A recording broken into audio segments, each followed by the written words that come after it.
Bom dia, irmãos e irmãs, a paz do Senhor. Estamos juntos aqui mais uma vez, aqui, né, abrindo a Bíblia. E hoje, escola dominical, nós estamos pretendendo fazer uma espécie de roda de conversa. O que a gente quer hoje é abrir o texto em Atos e conversar contigo três coisas que estão presentes no texto, que muitas vezes a gente não, vamos dizer assim, a gente não presta muita atenção. Tá, a primeira coisa que eu quero chamar a tua atenção nessa roda de conversa diz respeito à forma de apacentamento que estão presentes no texto. A segunda coisa que eu quero chamar a tua atenção diz respeito aos embates e aos problemas vividos por dentro da comunidade nascente, naquela comunidade primitiva, aquela primeiro pedaço de igreja, que está presente, está bem presente no Novo Testamento, ali em Atos. E eu quero também te mostrar a ação do Espírito Santo dentro dessa conjuntura, desse contexto todo, desse cenário todo. Para você, né, de repente, ter alguns lampejos, alguns insights sobre a igreja no hoje, a nossa igreja local, ou a igreja local onde você está inserido. Então, para isso, eu quero te convidar a estar com a tua Bíblia aberta. A gente vai transitar por alguns textos. Mas, primeiro, vamos orar juntos, juntas. Obrigado, Senhor, por essa manhã. Colocamos diante de Ti as nossas preocupações, nossas ansiedades, e nesse tempo que nós desejamos é que o Teu Espírito Santo nos conduza, nos ilumine, nos dê entendimento. Por isso, em nome de Jesus, nós nos colocamos diante de Ti e te agradecemos, te convidando, Espírito Santo, para que Tu, Senhor, Tu mesmo, seja aquele inspirador como foi do texto, inspirador da nossa fala, inspirador do entendimento dos irmãos e das irmãs. É no nome de Jesus que nós te agradecemos, amém.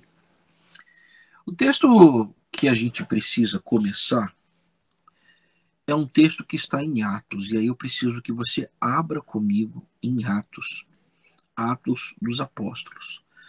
Você vai abrir comigo em Atos no capítulo 2 e lá no versículo 41 você vai encontrar o trecho que a gente precisa começar. Então, Atos 2, 41. Abre comigo. E você vai encontrar o trecho que está dizendo assim. Eu estou lendo na edição revista e atualizada da Sociedade Bíblica do Brasil. A edição essa que a gente já usa há bastante tempo. Então, os que lhe aceitaram a palavra foram batizados, havendo um acréscimo naquele dia de quase 3.000 pessoas. Eu não sei se você já parou para pensar como é apacentar 3.000 pessoas. Então, aqui a primeira coisa que a gente precisa enquadrar aqui é o lugar onde nós estávamos, onde esse povo estava aqui. Tá? Nós estamos falando de Jerusalém, uma cidade murada, onde nesse trecho aqui, especificamente nesse trecho de Atos 2, vivia-se um momento de festa, era uma festa em que muita gente vinha a Jerusalém para peregrinar, para celebrar a sua fé, que era a festa judaica do Pentecostes. Festa essa que, né, bem, bem conhecida, e era uma festa que estava presente lá na Torá, na lei. Então, lá no livro de Levítico 23, Deuteronômio 16, você vai encontrar menções a essa festa. Então, todo judeu, toda família judaica, ela podendo peregrinava a Jerusalém. E aqui, em Atos 2, em especial, o que a gente vê é, após uma pregação de Pedro, né, naquele conhecidíssimo trecho da descida do Espírito Santo, em pleno dia alto da festa, né, como diz aqui o texto no mesmo capítulo, no primeiro versículo, diz que ao cumprir-se o dia de Pentecostes, no dia de Pentecostes. Então há aquela coisa das línguas estranhas, o milagre do entendimento, se os discípulos falavam a língua estranha e os outros entendiam na sua língua, ou se eles falavam em sua língua materna e os outros entendiam na sua língua também materna, a gente não sabe. O que se sabe é que eles se compreendiam, né? Uns falavam e outros ouviam e tudo se entendia. É nesse contexto. E aí Pedro levanta, prega, e o texto diz que naquele dia acrescentaram-se ao Senhor, né, 3.000 pessoas. Pois bem, primeiro problema, como é que você apacenta 3.000 pessoas? Segundo problema, de onde vinham essas 3.000 pessoas? Eram todos em Jerusalém? Tinha judeu e não judeu no meio? Tinha gente que era de outros lugares, mas que mantinham a sua tradição judaica nos outros lugares onde eles viviam.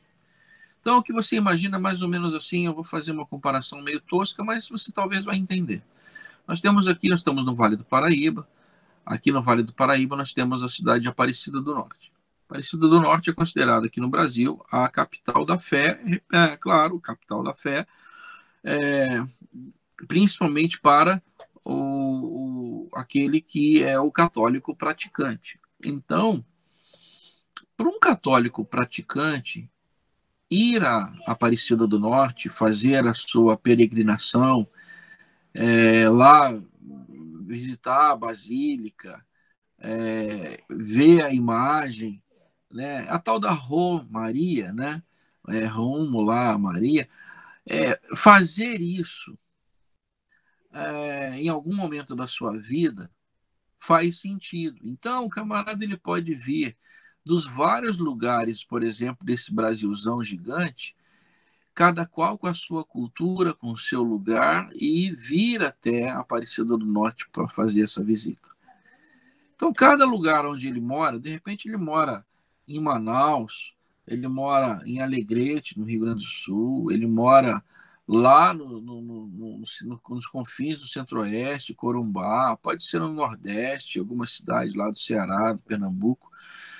Ele vem, faz a sua peregrinação, mas ele traz com ele a sua cultura. O Brasil, ele fala português, mas poderia não falar, como muitos países hoje tem mais de uma língua oficial. Mas imagine que esse povo que vem desses outros lugares não falasse português, falasse qualquer outra língua. É como se eles chegassem aqui na Basílica de Aparecida e houvesse ali um mover ali do Espírito Santo, onde as pessoas falam nas línguas daquelas cidades de onde eles vieram. Então você não sabe se todo mundo era de Aparecida, você não sabe se tinha gente de Alegrete, de Manaus ou de uma cidade lá do Centro-Oeste ou do Nordeste. Você não sabe de onde vem, mas o que você sabe é que, nesse caso aqui, 3.000 pessoas elas aceitam e abraçam aquela maneira abraçam aquela palavra dada por Pedro. Então, a primeira coisa que a gente pergunta de novo, como você apacenta esse povo? E olha, antes da gente começar a responder isso, eu preciso dizer para você que essa comunidade nascente, ela tinha alguns problemas. E a maneira como você vai apacentar vai ser a maneira como, muito provavelmente, você vai ter que enfrentar e mitigar e, de repente, tentar solucionar esses problemas. Essa é a questão. Então, quando a gente fala como apacentar o povo, nós estamos dizendo simplesmente sobre uma forma de culto ou envolvimento em templo, se vai ser célula ou não. Nós estamos falando de uma maneira de tentar, juntamente com esse apacentamento, claro, resolver alguns problemas. E aí, gente, aqui que é o negócio. Tem gente que lê o Novo Testamento, tem gente que lê o livro de Atos e acha que essa comunidade absolutamente não tinha problema nenhum, que era tudo lindo, tudo maravilhoso, porque, por exemplo, abre aí comigo no texto que está no livro de Atos mesmo, nós lemos o capítulo 2, verso 41, mas eu quero que você leia agora comigo os versículos seguintes. Veja que coisa linda. Versículo 42. Perseveravam na doutrina dos apóstolos, na comunhão, no partindo do pão, nas orações. Em cada alma havia temor, muitos prodígios e sinais eram feitos por intermédio dos apóstolos. Os que criam estavam juntos e tinham tudo em comum, vendiam suas propriedades, distribuíam o produto entre todos. Diariamente perseveravam no templo, partiam pão de casa em casa, tomavam suas refeições com alegria e simplicidade de coração.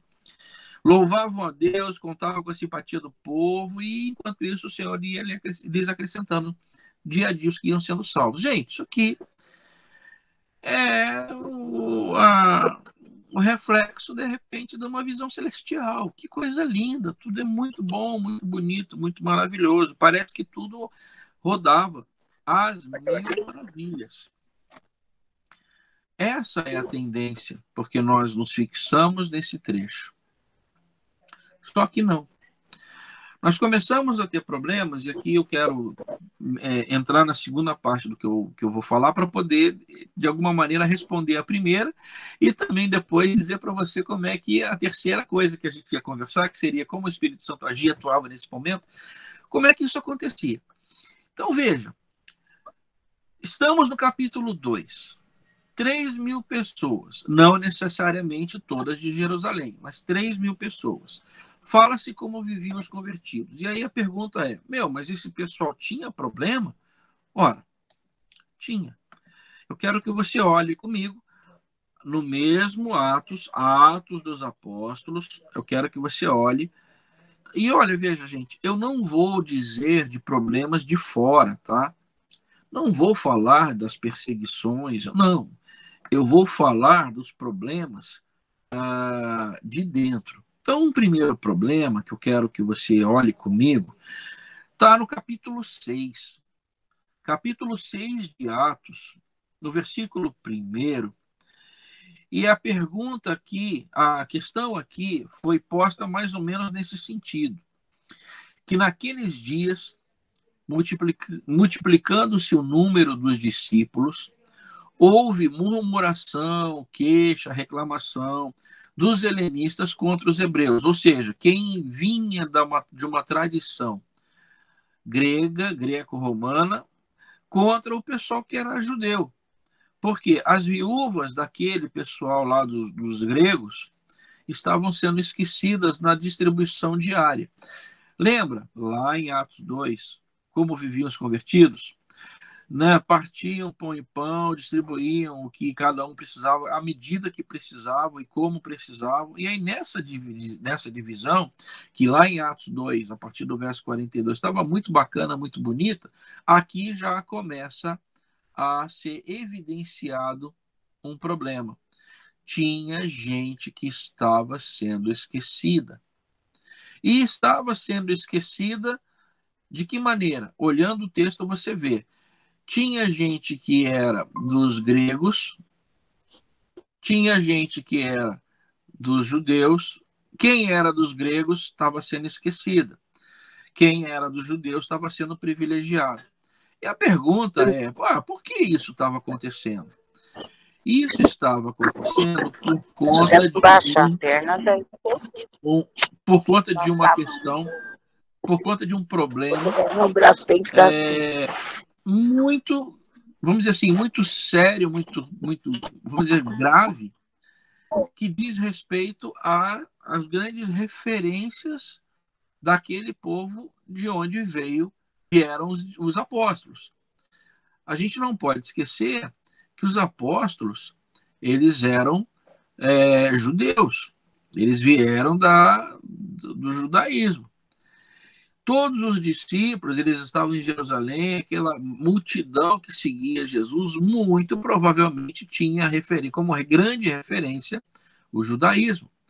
E olha, para que você entenda bem como isso é sério, abre comigo, por favor, no livro de Gálatas, no capítulo 2, e você vai ver o seguinte, Gálatas 2, a partir do verso, só um momento, que eu vou abrir aqui para ler o texto com você. Em Gálatas 2, a partir do verso 11, diz aqui, isso é Paulo, através da escrita de Paulo, dizendo que houve uma certa discussão entre Paulo e Pedro. E ele diz no verso 11 de Gálatas 2, quando, porém, Cefas veio a Antioquia, eu lhe resisti face a face, porque se tornara repreensível. E aí ele continua dizendo, com efeito, antes de chegarem alguns da parte de Tiago que era dos judeus, comia com os gentios, que era o pessoal de outra referência. Então podia ser grego, greco-romano, ou enfim, qualquer outra referência. Quando, porém, chegaram, ele, Pedro, se afastou e, por fim, veio a se apartar mesmo, temendo os da circuncisão. Ou seja, enquanto não vinha gente de Jerusalém lá para falar com eles, Pedro estava comendo com todo mundo.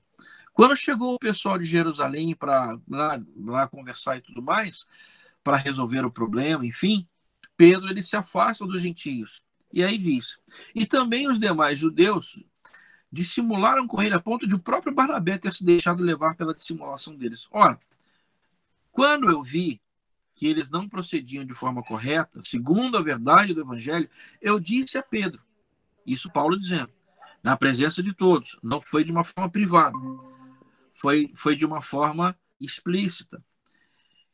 Como sendo tu judeu, vive como gentio e não como judeu? Por que obrigas os gentios a viverem como judeus? Nós, judeus por natureza, não somos pecadores dentre os gentios, sabendo contudo que o homem não é justificado por obras da lei, e sim mediante a fé. Nós também temos crido que em Jesus, para que fôssemos justificados pela fé, e não por obras da lei. Porque por obras da lei ninguém será justificado. Mas, se procurando ser justificados em Cristo, nós mesmos também somos achados pecadores, por acaso Cristo é ministro do pecado? Por certo que não. Porque se torna a edificar aquilo que destruir ou desconstruir, a mim mesmo me constituo transgressor, porque eu, mediante a própria lei, morri para a lei, a fim de viver para Deus. Eu estou crucificado em Cristo, logo não sou eu quem vive, mas Cristo vive em mim. E aí, Paulo vai seguindo, inclusive no capítulo seguinte, toda uma discussão teológica profunda, sobre o que os separa, o que divide, assim, quais são as linhas mestras que vão diferenciar a fé em Cristo na fé em Moisés e na Torá, na lei. Aqui, e aí eu peço que você volte a Atos para que a gente continue o raciocínio. Volta lá para Atos. Agora você vai abrir em Atos no capítulo 15. Atos 15. Atos 15. Olha, em Atos 15, nós temos aqui a proposta de solução desse problema. Mas aqui o problema é bem evidenciado.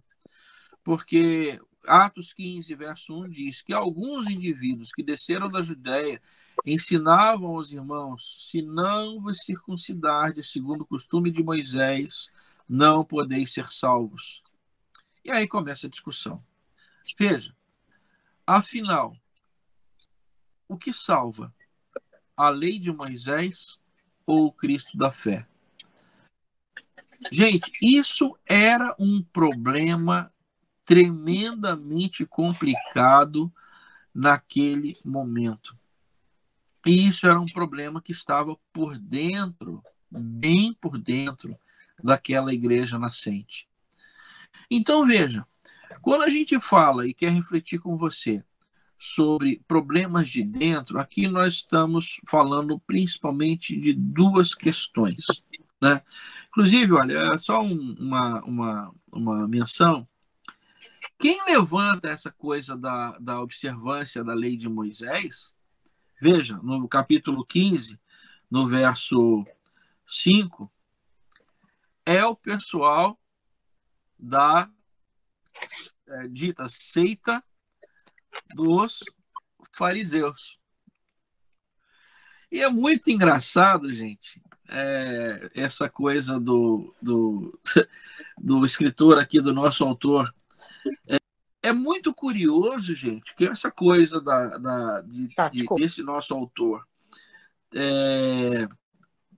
ter chamado a seita de seita, né, o pessoal dos fariseus, é que também em Atos ele chama também.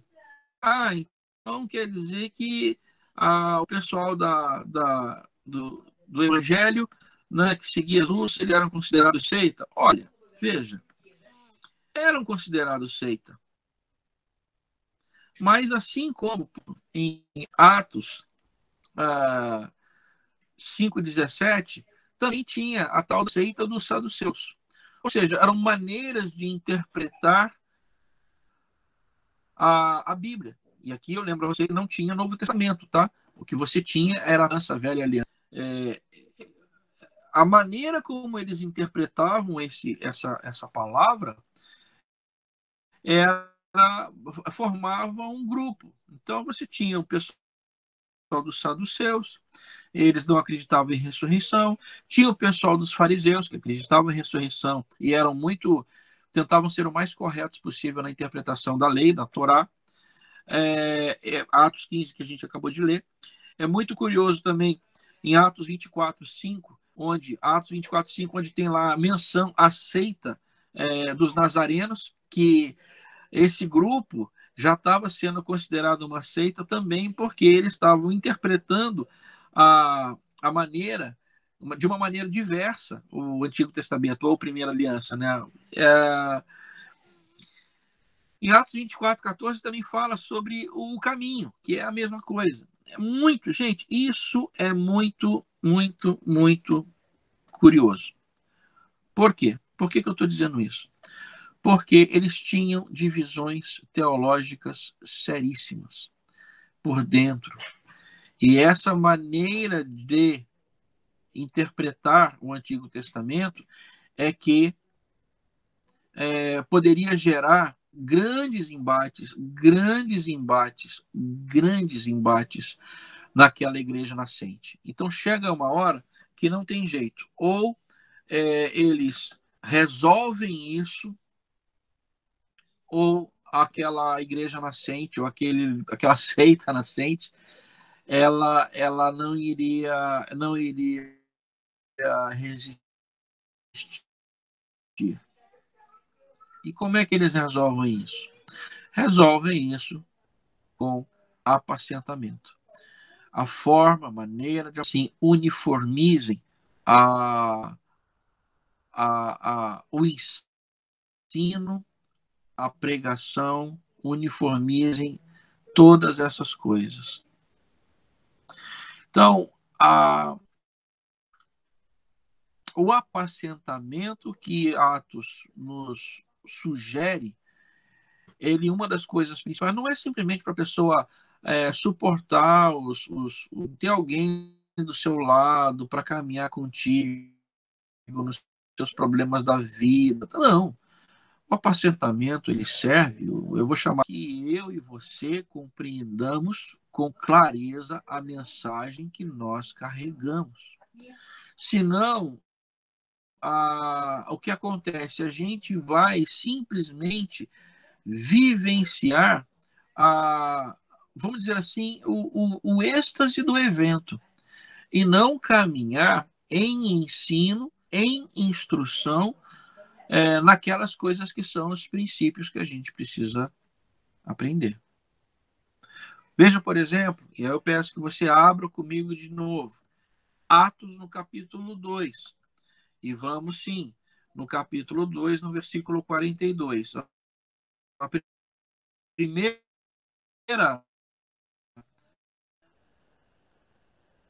a primeira pista é essa aí. De quem? Dos fariseus? Não. Perseveravam na doutrina dos apóstolos. Aqui, gente, é uma coisa muito interessante. Eu estou até aqui abrindo uma menção.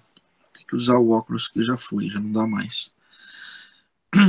Que é muito interessante que a gente traga para você uma coisa. A palavra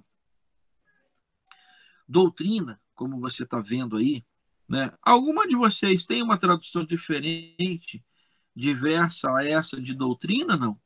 A maioria das nossas Bíblias, ela vai traduzir como doutrina dos apóstolos, a grande maioria. E essa palavra doutrina, o ideal talvez não fosse a expressão doutrina, mas a expressão ensino, porque por baixo do texto, a palavra usada lá no Koiné é didaqué. A didaqué, ela inclusive veja, na patrística, nos 4 primeiros séculos, a didaqué era um texto base usado por aqueles que ensinavam os rudimentos da fé cristã. Era a tal da didaqué, que hoje, quando você entrar na internet, você até encontra a didaqué lá online, se você quiser. Então, eles perseveravam nesse ensinamento, ou seja, o ensinamento dos apóstolos. A questão é que, ora, se os apóstolos eles tinham problemas teológicos entre eles mesmos com relação à interpretação do Primeiro Testamento, como é que eles iam fazer um ensino, vamos dizer assim, ordenado? Então, isso foi resolvido em Atos no capítulo 15. Quando? Lá em Atos capítulo 15, eu estou abrindo lá para ler com você. Atos capítulo 15, eles fazem esse primeiro, vamos dizer assim, concílio, que a gente chama de concílio universal, porque era uma igreja nascente, e o que eles dizem era o seguinte, olha, vê lá pelo verso 19, o consenso desse concílio. E é interessante que a palavra concílio, concilium, vem da a ideia do conciliar, do entrar em acordo e entrar em entendimento. Então, eles entram em entendimento e dizem o seguinte: olha, nós não devemos perturbar aqueles que, dentre os gentios, aqui não diz judeus, dentre os gentios, se convertem a Deus. Quem eram dentre os gentios? Todos aqueles que não tinham a cultura judaica por base. Então, eram os gregos, os greco-romanos, o pessoal que tinha outra cultura, né? Mas escrever-lhes que se abstenham, e aí eles citam aquilo que é fundamental, segundo eles, por conta de princípios contidos lá na própria Torá.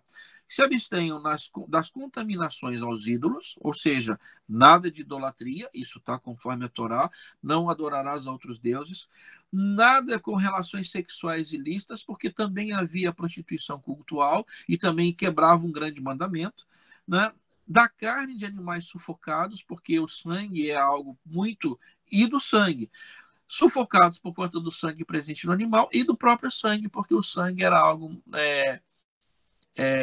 absurdamente sagrado. E tem vários princípios, a gente pode um dia conversar somente sobre isso, como o sangue é visto através da Bíblia no Primeiro Testamento, no Antigo Testamento. E aí eles dizem, olha, Moisés tem em cada cidade, para os judeus, desde os tempos antigos, os que pregam nas sinagogas, onde é lido todos os sábados. Já, ele não diz isso, mas olha, os gentios não tem nada disso. Então, qual é o grande acordo? Obedecidas essas três coisas fundamentais, deixa eles viverem a fé em Cristo, a partir daquilo que o próprio Cristo ensinou. Então, quando a gente fala de forma de apacentamento, a primeira coisa que a gente diz é, olha, como é que eles trabalhavam o apacentamento? A primeira coisa fundamental era a questão da, vamos dizer assim, uniformização da mensagem. Então, eles eram apacentados por um ensino, por uma didaquê bem fechadinha. Olha, era isso que era o fundamental. Ponto. Nada além disso. Por isso que quando a gente fala de discipulado, de apacentamento, tal, que a gente precisa entender que, gente, se não há entendimento, se não há, como é que a gente diria, consenso naquilo que deve ser ensinado, esse discipulado, esse apacentamento, ele vai ser meio problemático, porque um vai puxar para cá, outro vai puxar para lá, um vai dizer isso, outro vai dizer aquilo, um vai dizer assim, outro vai dizer assado. Então, os atos nos dizem que eles se preocupavam em seguir a didaqué, o ensino dos apóstolos. Uma outra pista que a gente encontra sobre isso, eu quero que você abra, por favor, no capítulo 20 de Atos. 20 de Atos. E lá no versículo 17, Atos 20, 17, você vai encontrar a maneira como Paulo se preocupava em promover esse discipulado. Ele diz, Atos no capítulo 20, a partir do verso 17, lá no verso 20 está dizendo assim, olha, eu jamais deixei de vos anunciar coisa alguma proveitosa. E aqui ele fala, e de ensinar publicamente e também de casa em casa. São duas esferas de apacentamento, de ensino. Publicamente, aqui ele fala em lugares públicos. Poderia ser na sinagoga, num lugar específico, numa praça, enfim. Ou seja, há a dimensão vamos colocar assim, da grande multidão. Mas ele também coloca a dimensão da casa. A casa aqui, pelo menos com duas, eu vou chamar de duas conotações. Casa, a palavra casa por baixo do texto, é uma palavra conhecida como oikos, que daí vem oikonomi, que seria economia, ou até mesmo seria a mesma raiz de koinonia, de comunhão. Mas a ideia do oikos, ela traz duas coisas muito profundas. A primeira diz respeito a um lugar que é o seu, vamos dizer assim, núcleo familiar. Pode ser o núcleo familiar de sangue ou o núcleo familiar mais estendido. Então, pode ser pai, mãe, irmão, avô, avó, os primos mais próximos, tal, mas pode ser também os servos, os amigos, aquele pessoal que está ali reunido naquela casa. A segunda maneira de entender o oikos é eu vou colocar assim, que é uma unidade autônoma de produção e de consumo. Ou seja, é um lugar, pense você numa empresa familiar. E naquela empresa familiar você presta um serviço, produz um bem, você vende. Imagine que, por exemplo, quando o texto em Atos também diz sobre Paulo, quando se encontra com Priscila e Áquila e mora com eles um tempo, e eles eram do mesmo ofício, eles trabalhavam fazendo tendas. essa ideia era, olha, era uma pequena empresa, vou colocar nesses termos, tá bom? Era um pequeno empreendimento, e esse empreendimento era uma oikos, era um pequeno lugar onde eles trabalhavam e vendiam e se preocupavam em sobreviver. Então, aqui, Paulo diz que ele usava esses dois lugares, o lugar público e o lugar privado.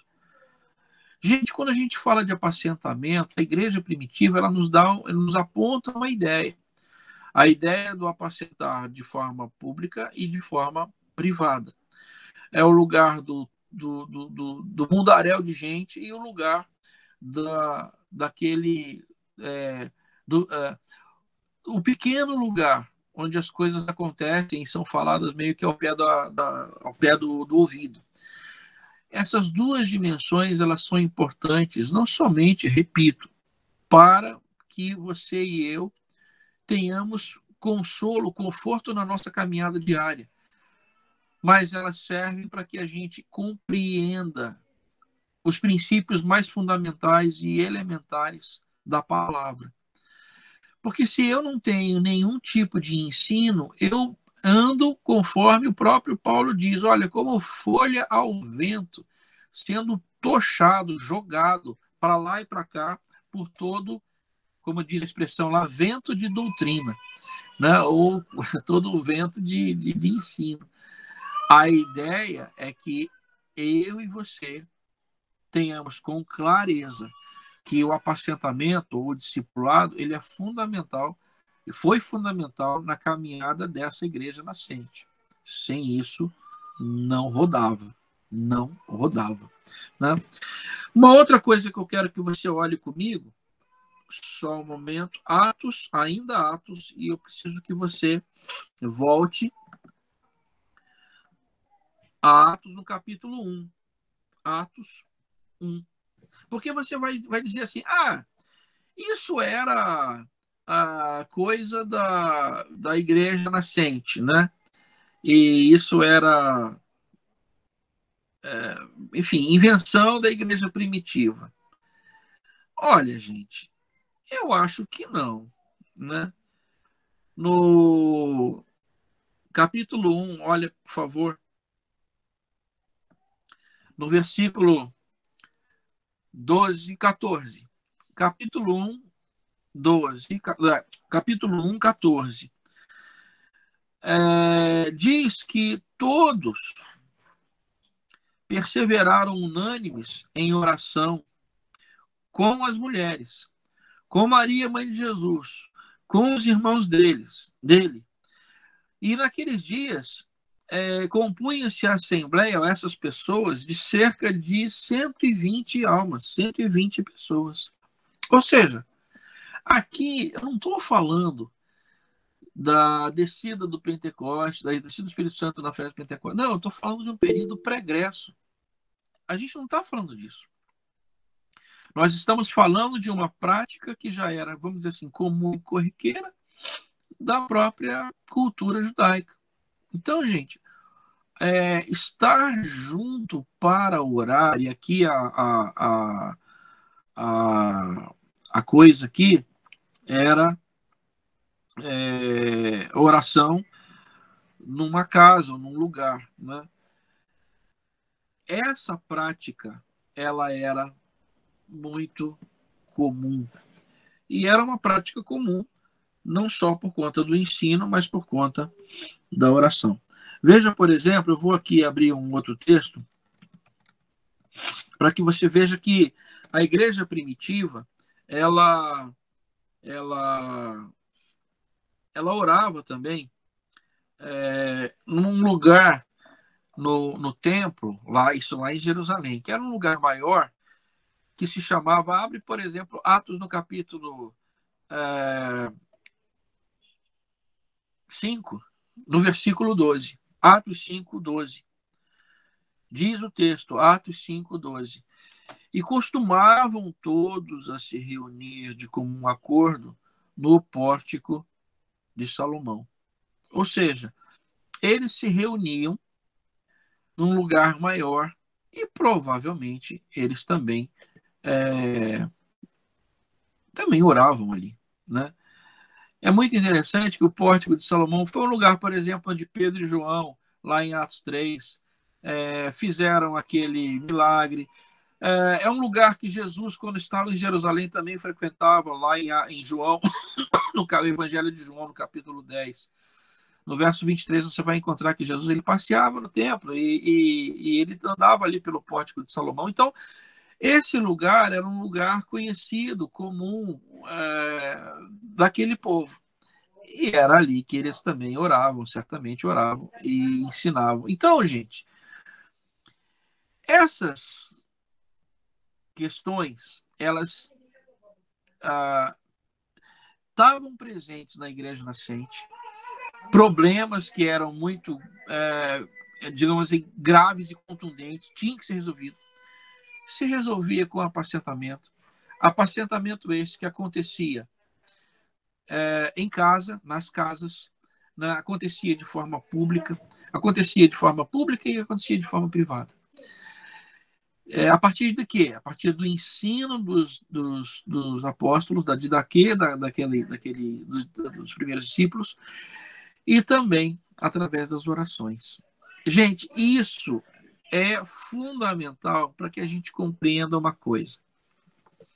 O Espírito Santo, ele se manifestava, e é a terceira coisa que eu queria dizer para você. O Espírito Santo, ele se manifestava de várias maneiras, não somente a gente diz, de maneira, vamos dizer, extraordinária, se bem que, claro, a gente sempre vê algumas coisas extraordinárias. Por exemplo, eu queria que você olhasse para mim, olhasse comigo, um texto que está em Atos, deixa eu só pegar aqui,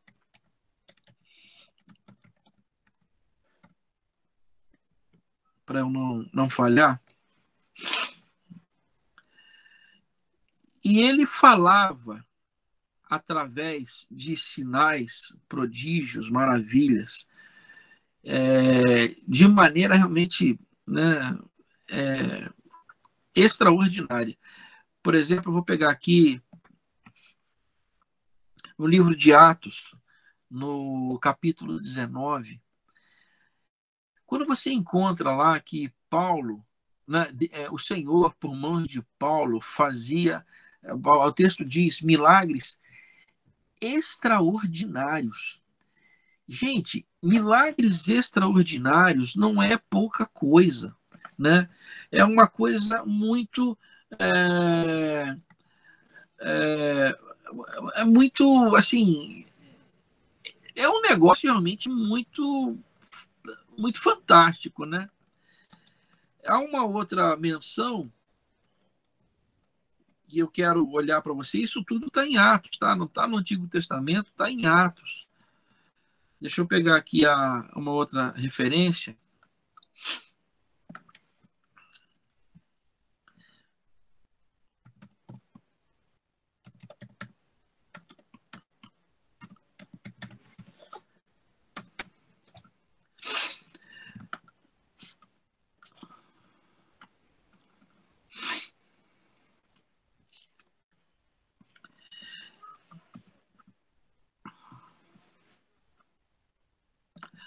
Por exemplo, em Atos, Atos 2, que é a grande referência que a gente conhece, né, que a própria ação do Espírito Santo nas línguas estranhas, de modo que eles ou falavam e entendiam e todos, né, compreendiam.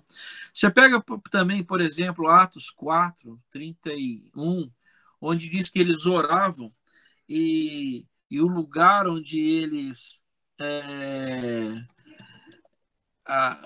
estavam tremeu, né?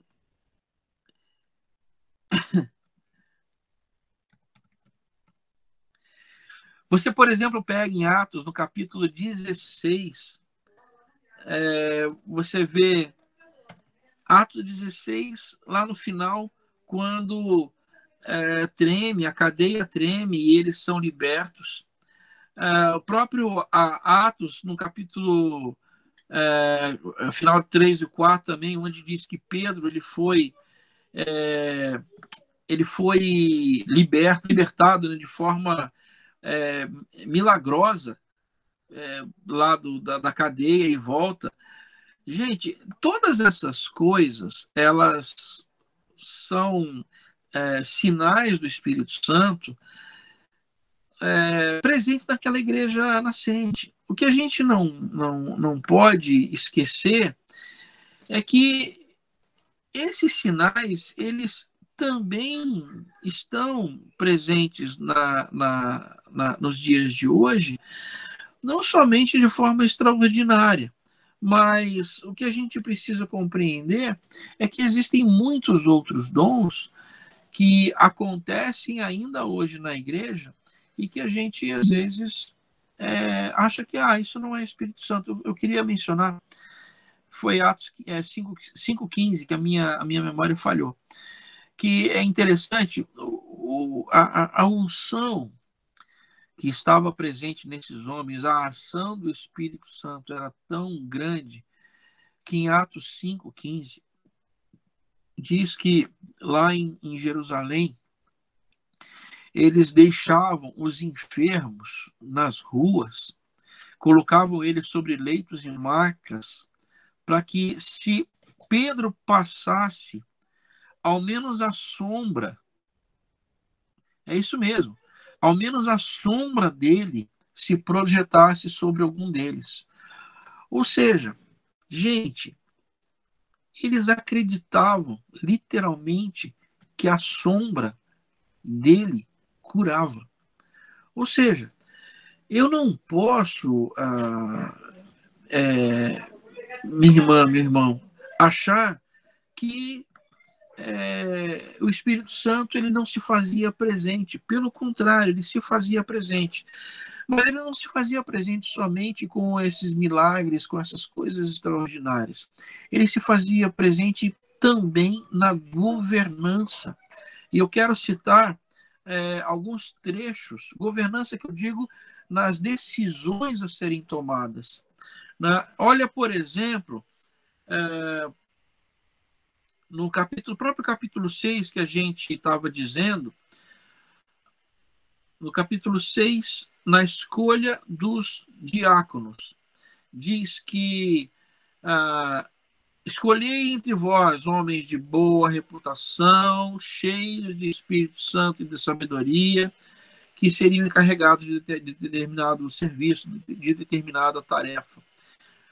E eles escolhem dessa maneira a esses. Então, Atos 6, na escolha dos diáconos, foi uma escolha permeada pelo Espírito Santo.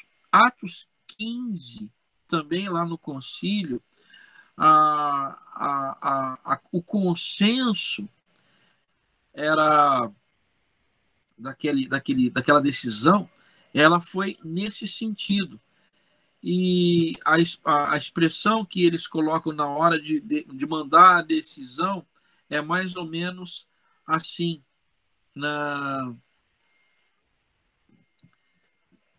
no capítulo 15 de Atos, versículo 28.